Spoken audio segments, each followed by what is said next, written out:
I'm AJ Comfort. I am president and co-founder of Space Monkeys Down. May see a little bit of a resemblance here to the monkey on the left. They had to add a little bit more hair.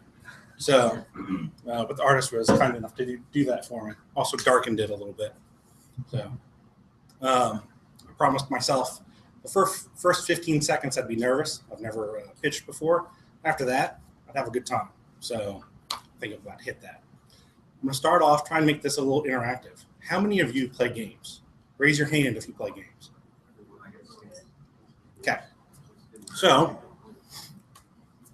how many of you, when I asked that question, thought of this guy? The kid sitting in whatever room, his room or whatever, playing a video game. Okay? I saw a couple of hands, probably many of you did, right? So, what about this game? Monopoly. That's a game. See, most people nowadays are conditioned to think game, video game, immediately. And there's a reason for that. Video games do extremely well, and they're all over the place. So, but games, tabletop games especially, are making a big comeback. They're in a golden age for about the last decade. So much so that Will Wheaton, any of you familiar with Star Trek: The Next Generation, he has a YouTube show on the Geek and Sundry channel called Tabletop. And that's all they do. They get other celebrities on there. They play tabletop games. You know, I think they're playing Settlers of Catan there. So, you know, there's a lot of stuff. There's a lot of things going on. And the other thing to note, one of my other personal favorite games, backgammon. It's a great game. I've played it since I was a child. Here's a fun fact. Backgammon has been around for 5,000 years. So it originated in Iran, if I remember correctly, the city of Ur. So humanity has been playing games of one sort or another forever, for as long as recorded history knows.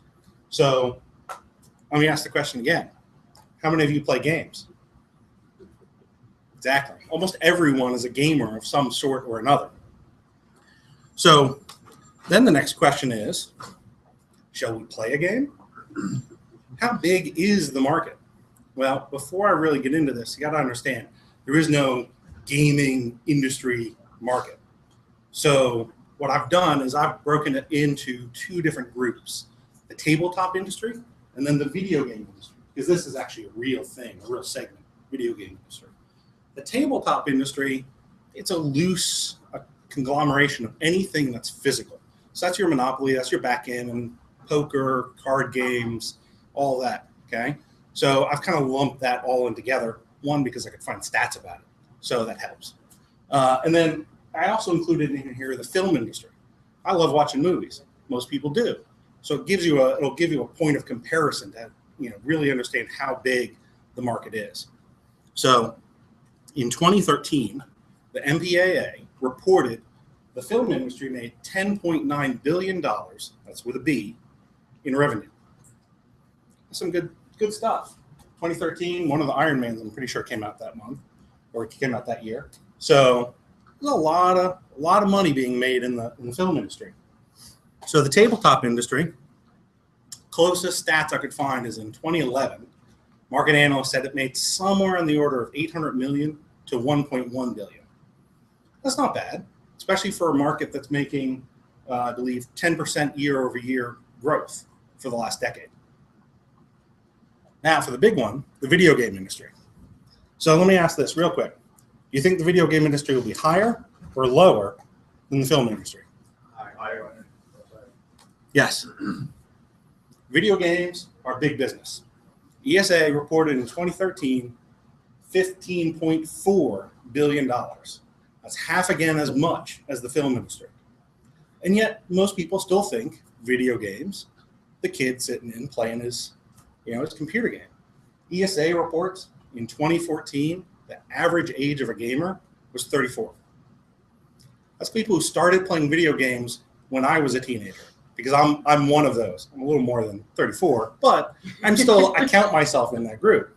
I started playing games way back in the 80s, and I still play games today. So now I have some stats I want to pull out. How many of you have heard of Candy Crush? All right, It's a good one. It's very well known. It's a time suck. It's one of those little games that you can just play forever and do it. I purposely have avoided it. I've never actually played it myself because I know I would get addicted to it. But in 2013, Candy Crush reportedly made $230 million that year. That's just for a little phone app. No counting what the Call of Duty makes. You know, their huge franchise that's been going around forever. So there's a lot of market potential and capability here. So who's in? I'm right now primarily focused in the tabletop market. So who's in the tabletop market? Well, Hasbro. There's a reason why I made Hasbro, you know, half the size of this screen. They own half the market for the tabletop industry. In fact, those stats I reported on the last slide, market analyst said, well, Hasbro made, you know, somewhere around $400 to $600 million. So we'll just double that, and that's what the tabletop industry made. That's how they reported their stats. So there's other big names, Mattel, you know, people are pretty familiar with both these names. But thanks to other things like Kickstarter, Indiegogo, and other crowdfunding, there is a slew of smaller venues, smaller, homegrown, entrepreneurial startup companies. Yeah, Tasty Minstrel Games, TMG. I have a couple of their games. Stone Mayor Games. They're really exciting. They're one of the few people I found that have a similar concept to what I'm going to get into in a minute that Space Monkeys Down is exploring. Cool Mini or Not. They do a lot of really cool games, zombies, board games, you know. And then, of course, these two down here, Space Monkeys Down, and our partner, the Phalanx Consortium, who's a local small business based out of Williamsburg that we partner with. They're our producer and our distributor. So there's tons of space in here. And so what are they doing? What are they making? Okay. Obviously, you see I got a thing with Monopoly. I keep using it as the reference example. So on the established side, the Mattel and the Hasbro side, you see they have a lot of revenue. They have a lot of capability to do stuff, but they're very big. And so what they focus on are proven games, things they know will make money. So you got, you know, Monopoly 1, Monopoly 2, Monopoly 3, Monopoly 4. There's lots of other types of games, but you just see them reinventing the same game under a new branding. That's cool. They know they're going to get money. I love Star Trek. I love Star Wars. I buy a Star Wars game. I own the Klingon Monopoly set. So, but what are the small guys doing? Small guys like this. This is a game that went out on Kickstarter. Just finished up a couple weeks ago. It's called Exploding Kittens. Okay? Think Uno, but with kittens that explode and kill you, and then you're out of the game. It's very fun. But this was so successful on Kickstarter, it earned $8.8 million in 30 days. It is the most successful game in Kickstarter history, card game. It had over 220,000 backers. 220,000 people said, this is a cool game and I want it. I'm one of them. So it's a new game. It's an odd concept. It's not a concept that, you know, most of the big names would touch. I mean, who thinks Exploding Kittens would be interesting? Well, 220,000 people did, worth 8.8 million. This is obviously an extreme example of, you know, success on Kickstarter. But there's dozens and dozens of projects on Kickstarter that successfully fund every day. Another good example from a couple of years ago, Zombicide. It's a board game, and it's a cooperative board game. You and 3 of your friends have to survive escaping a building, that's the board, in the middle of a zombie apocalypse. And so it's how you work together in order to achieve that goal while running away from the zombies. It's actually a lot of fun. I don't own it. One of my friends does. At the time this one came out, the first one, it was the most successful game of its kind. I believe it raised on the order of $200,000 to $500,000. So that was about 3 years ago. So also very good. And then my personal favorite that is yet to come out is Topex Dominions which is, of course, the game that Space Monkeys Down is working on. So, which I'll get into in a minute. So then, what are we doing? What's Space Monkeys Down doing? How are we getting into this? Okay. One thing to note about all games in general is they have lots of pieces and parts. So any game can have any combination of these types of items. They can have cards, they can have tokens, they can have dice, they can have boards. So there's lots of things that make up a game, whether it's a board game, dice game, card game, miniatures game, etc. So Topex Dominions, again, the game that we're working on, it's our first one, is going to be a card game. So the card is going to feature predominantly in it. But it's also going to use dice, and it's going to use tokens in order to play the game. So my thought is, what if we connect different games, different genres of games? Some people like card games. Some people like board games. Some people like dice games. Some people like them all. I'm one of those. So what if we look at a board game? What does a board game have in it? A board. It can have cards. It can have dice. And it can have tokens. What about a dice game? A dice game, like Yahtzee, can have dice, of course, and can have cards. What about a miniatures game? Same thing. Same basic components, except now you have a miniature. It's no... what I did here was I purposely reused these elements. So that's the core of our game, interconnected gaming. You take a concept, you take an item from a game that you like, card game, Topex Dominions. You have your really favorite character that you use it, you play with it all the time when you're in a card game. You kill your friends with him. He's your buddy. He helps you.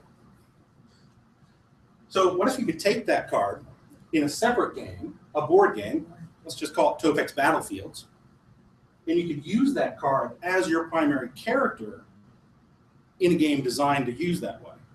So now the consumer is investing in a venue of games, a universe of games. They're not investing in just one. They're not spending all of their money into this card game that they then can't use those pieces and parts anywhere else. They can now reuse those pieces and parts in their other games. I have some friends that are only going to play board games. That's what they love. So in that scenario, without this interconnected concept, I could never take my personal favorite, which are more card game styles, and really play a game, a fun game with my friends, because I always have to give up my cards to suit a traditional board game. So again, with our idea, you'd be able to take cards, dice, tokens, all of these concepts and play with it. What if you had a cooperative dice game where you were using your characters in an almost role-playing fashion to achieve a goal, and the dice were there to facilitate whether or not you won or lost? Well, you still got to have a hero in that concept, and that comes right back to your cards. So this is our core concept. We want to take our games and we want to bridge them all together. Okay? And there's a step beyond this. I didn't illustrate this on here. This is probably our mid-range plan. Beyond this, this concept actually extends very well back into the digital realm, video games. So have any of you heard of Xfinity? Okay, it's a Disney concept is Xfinity, right? Yeah, there's a couple of competing ones, but it's a little guy that you can stick on a board, and then physical guy, you stick on a board, and then it uploads that guy, and you play him on a computer game. That's the core of it. Okay, so imagine miniatures that are sitting on a base, an electronic base, not a physical base like most things, that can read a chip embedded in the miniature and then display digitally the results, the stats of that character. What if you could take that same character, set them on a some other device that connects back to your game console or your PC game? You can take that character and his stats that you love so much and play him in your video game. Level up the character in the video game world, playing whatever, and then come back to your buddies at the miniatures table with your digital display, and you have the same character, the same guy you were just playing online with. So the technology exists for all of that, just a matter of getting there. So not only can we bridge all of the tabletop games, we can then build the next bridge back out to the video game, which is the much larger market, $15 billion in 2013. So that's our core concept. Now, as I've heard many times, and Tim can attest to this, talk is cheap. It's all about the execution. So, like I said, this is our first game. And so what you see here is kind of a blow up of our card and the dice. You know, we made this so we do prototypes and testing and play testing and whatnot. But what you see here on the die is a triangle shape. You can see a circle shape up here. The die actually has 4 different shapes on it: square, triangle, circle, and then a 6-pointed star. And then you see that triangle is represented on the card. So that tells the user you're looking for, when you roll the dice to see how well you do in combat, you're looking for a triangle in this case. So if you roll one of the triangles, notice this one has a 2, that one has a 3, that's how many points you're going to get. Okay? So what about this symbol over here? Well, when we first come out with Codex Dominions, it's not going to mean a whole lot, but it does have an application in the future. It's actually going to be part of our dice game. Because we've already been thinking about what our dice game would be like, and we don't have the money to create highly specialized dice. There's 15 of these types of symbols. That's a very costly proposition to make dice that can accommodate that. So, but we know when we get to the dice game, hopefully in the next 2 to 3 years, we will have the revenue to make that happen. So we want that interconnectedness. We want the ability for the people who buy our dice game 2 years from now to still be able to take this card, printed in 2015, and play.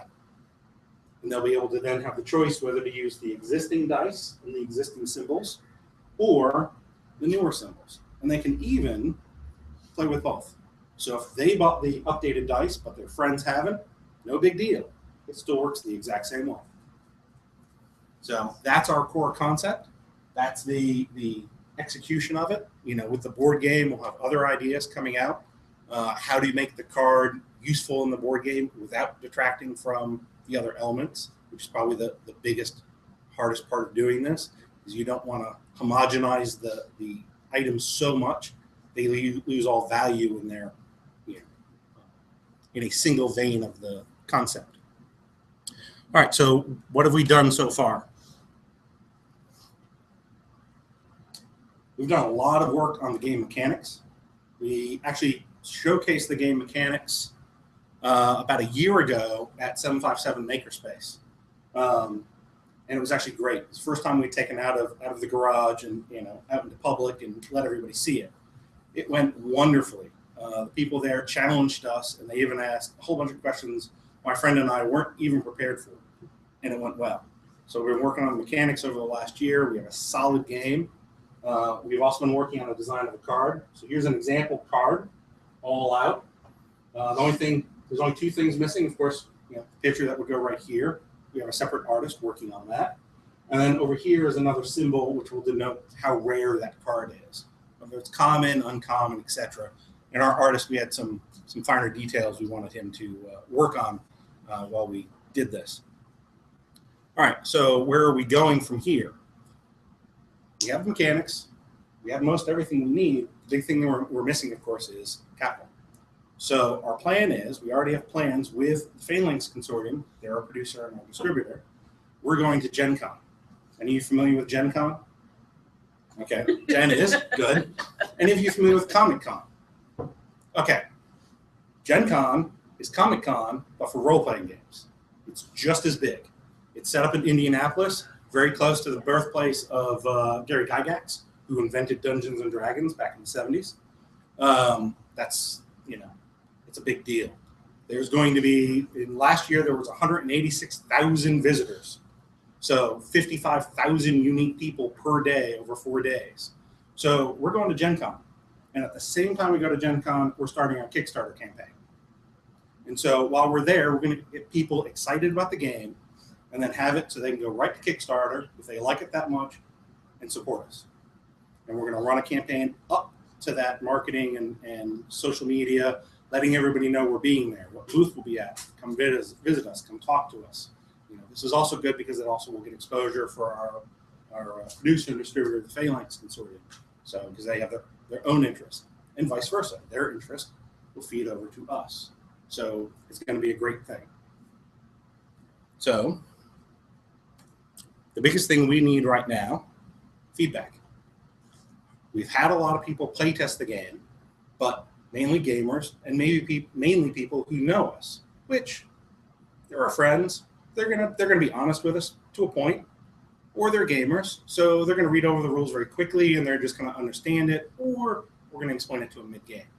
What we need is the whole slew of testers, people who don't normally play games but are willing to actually read the rules, tell us if they make sense to a non-gamer, because that's part of our market is to get new gamers to try this.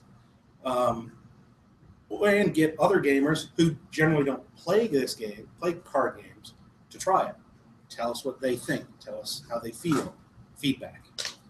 And the mantra here, no one creates a perfect game, book, or project on their first try. Fail faster. Get your concept out, try it, get feedback on it.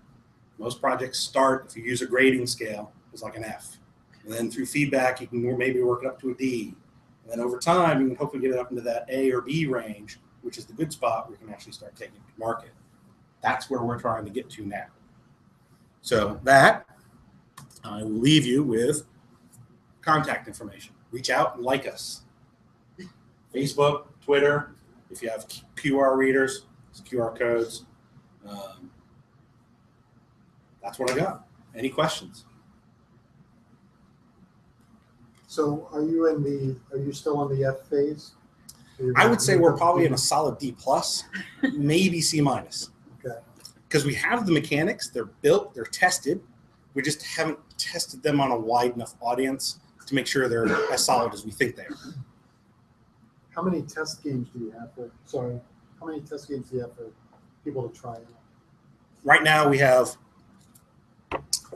14 characters, 2 opposing races, so 7 of each, and then can do mock-up battles.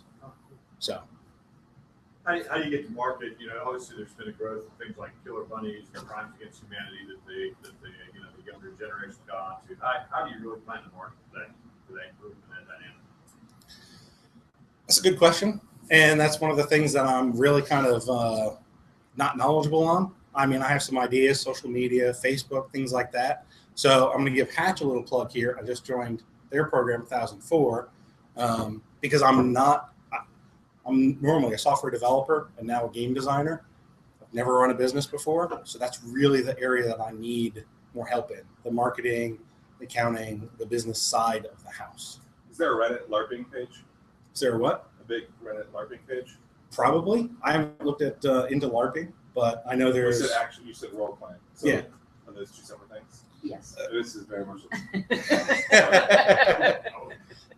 Well, LARPing does play into it. I mean, it's all part of the I would look at the field. So let me rephrase that then. I would check out Reddit, as that's probably a medium that's big set of your end users, right? And do the exact same thing to them and say, "Go break this. Tell us what's wrong. Do all this stuff." Because what will happen is they're going to be early adopters on that, right? And they'll end up becoming buyers of the product, changing the game, et cetera, et cetera. That's a good idea. Something to answer to what you were asking about when we tested not too long ago.